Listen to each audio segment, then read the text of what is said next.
দেখুন, আমরা দুপুর একটা খবর দিনভর শুরু করেছিলাম জলপাইগুড়ির ছবি দেখিয়ে। এবার জলপাইগুড়ির যে ছবিটা আমরা দেখছিলাম, সেখানে দেখছিলাম যে অনিয়ন্ত্রিত যাতায়াত, রেলগেট পড়ে গিয়েছে, তাও যাচ্ছে।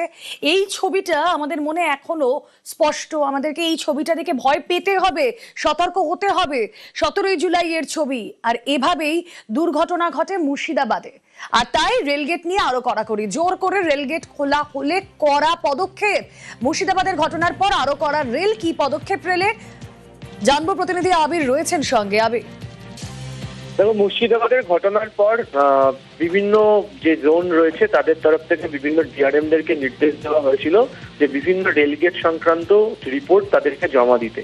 তো সেই যে রেলগেট সংক্রান্ত রিপোর্ট জমা পড়েছে তাতে দেখতে পাওয়া যাচ্ছে যে অধিকাংশ জায়গাতে বহু ক্ষেত্রে যারা গেটম্যান যারা রয়েছেন তারা নির্দেশ মানার ক্ষেত্রে কোথাও তাদের একটা কিন্তু কিন্তু ভাব রয়েছে। আবার অনেক জায়গাতেই রেলের আধিকারিকরা বলছেন যে স্থানীয় মানুষজন বিভিন্ন রেলগেটের সামনে গিয়ে চাপ তৈরি করেন যে তাদের তাড়া আছে, স্কুলে যেতে হবে, অফিস যেতে হবে, গেট খুলে দেওয়া হোক। এবং বিশেষ করে হচ্ছে জেলাগুলির ক্ষেত্রে প্রান্তিক অংশে এই ধরনের সমস্যা বারবার ধরে তাদের নজরে এসছে। এবং যে জায়গাগুলিতে গেট নন ইন্টারলক সেই জায়গাগুলোতে এই ধরনের ঘটনা প্রায়শই ঘটে চলেছে, যেখানে এই চাপের মধ্যে পড়ে বহু ক্ষেত্রে রেলগেটকে খুলে দিতে হয়।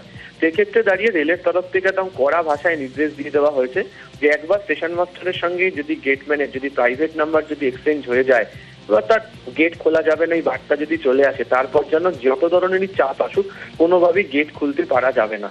এবং একই সঙ্গে হচ্ছে রেলদের তরফ থেকে সিদ্ধান্ত নেওয়া হয়েছে যে আধিকারিকরা নিজেরা বিভিন্ন রেলগেটগুলিতে তারা যাবেন, তারা সেখানে গিয়ে গেটম্যানদের সঙ্গে আরো বেশি করে কথা বলবেন এবং প্রয়োজনে যে সমস্ত জায়গা থেকে এই ধরনের অভিযোগ বেশি এসছে সেখানে প্রশাসনকে সঙ্গে নিয়ে তারাও ঢালাও প্রচার করবেন এবং রেলের তরফ থেকেও প্রচার করা হবে যে সুরক্ষা সংক্রান্ত কাজের জন্য এই সিদ্ধান্ত কোনোভাবে চাপ দিয়ে গেট খোলা যাবে না।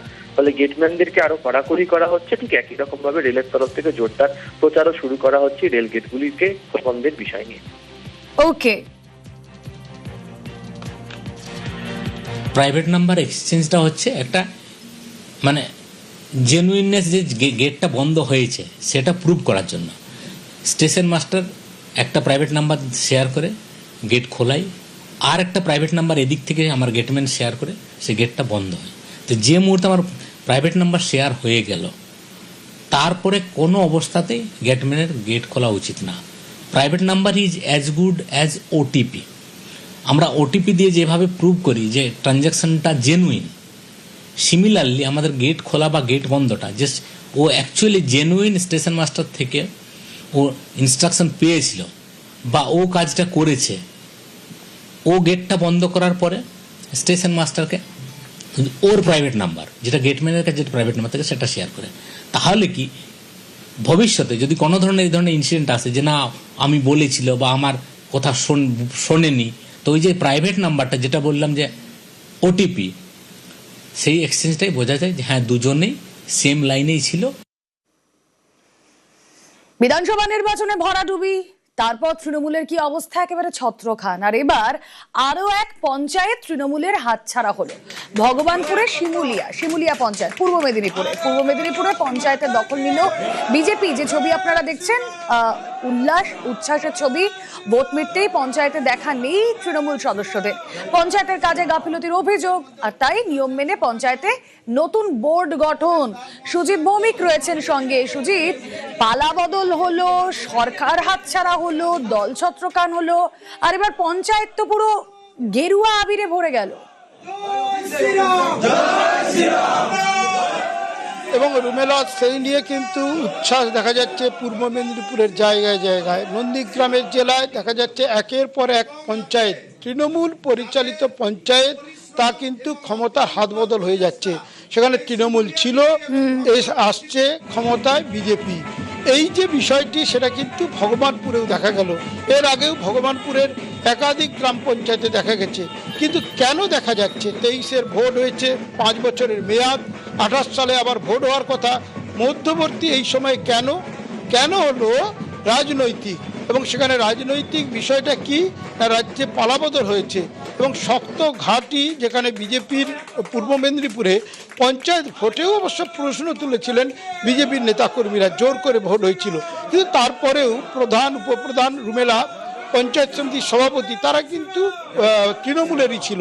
কিন্তু 4 তারিখ ভোটের রেজাল্টের পর থেকে পঞ্চায়েতে যাচ্ছেন না বিরাট অংশের একটা পঞ্চায়েত সদস্যরা তৃণমূলের, এবং দল যেখানে রীতিমতো চাপে, দল যেখানে রীতিমতো বলা যায় যে লড়াই থেকে দূরে চলে যাচ্ছে, সেখানে নন্দীগ্রামের জেলায়, মুখ্যমন্ত্রীর জেলায় ভগবানপুরে দেখা গেল এই শিমুলিয়া গ্রাম পঞ্চায়েতে ক্ষমতার বদল হয়ে গেল। সংখ্যাগরিষ্ঠ সদস্য কাদের? তৃণমূলের। সে কারণে তারা ক্ষমতায় বসেছিলেন, কিন্তু তাদের সদস্যরা কেন আসছেন না?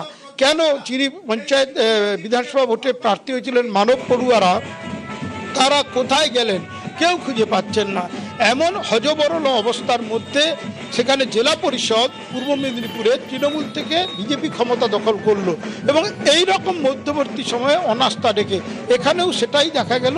জেলা পরিষদের ক্ষুদ্র সংস্করণ দেখা গেল ভগবানপুরের এই পঞ্চায়েতে, যেখানে সংখ্যাগরিষ্ঠ আসন জয়লাভ করেও, তৃণমূল ক্ষমতা দখল করেও তারা নিজেরা হাত তুলে অকবারই দিয়ে দিচ্ছে, এবং সেখানে আরও একটি গ্রাম পঞ্চায়েতে দখল নিল বিজেপি এই ভগবানপুরে।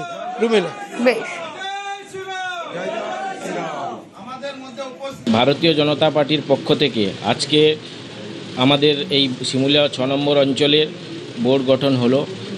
আমাদের এই শিমুলিয়া অঞ্চলে মোট 22 জন মেম্বার ছিলেন।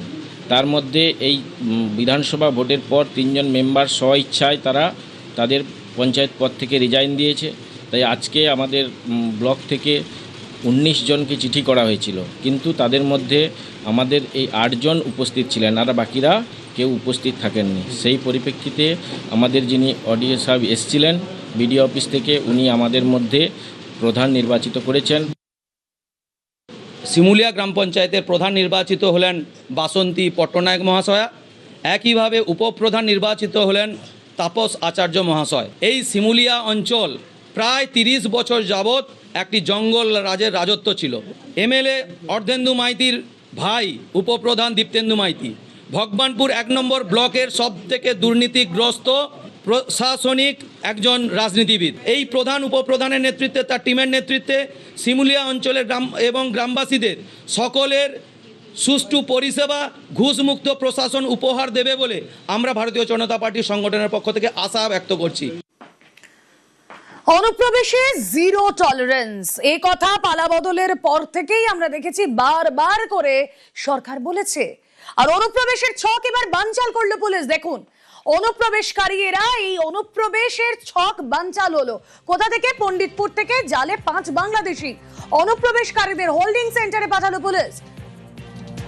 কথা বলবো, প্রণব প্রতিনিধি রয়েছেন সঙ্গে। প্রণব, লালগোলা থানার সীমান্ত পেরিয়ে এই 5 বাংলাদেশি তারা ঢোকার চেষ্টা করেছিল এবং একটি আমবাগানের মধ্যে জড়ো হয়েছিল।